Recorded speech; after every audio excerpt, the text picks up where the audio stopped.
گھر میں شیشہ کا ٹوٹنا کیا باعث برکت ہوتا ہے؟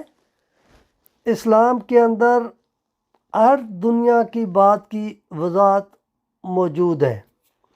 گھر میں شیشے کا ٹوٹنا باعث برکت ہوتا ہے یا نہیں، یہ ایک ویسے ہمارے اپنے وسواس ہے، ہماری خوش فہمی ہے کہ گھر میں شیشے کا ٹوٹنا باعث برکت ہے۔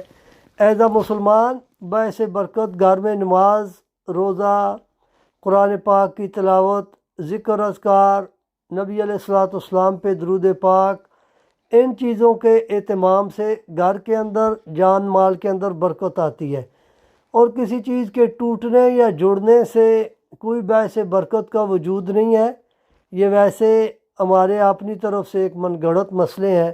شیشہ ٹوٹنے سے کوئی برکت نہیں آتی، اس طرح بندہ گھر کے سارے شیشے ہی توڑ دے۔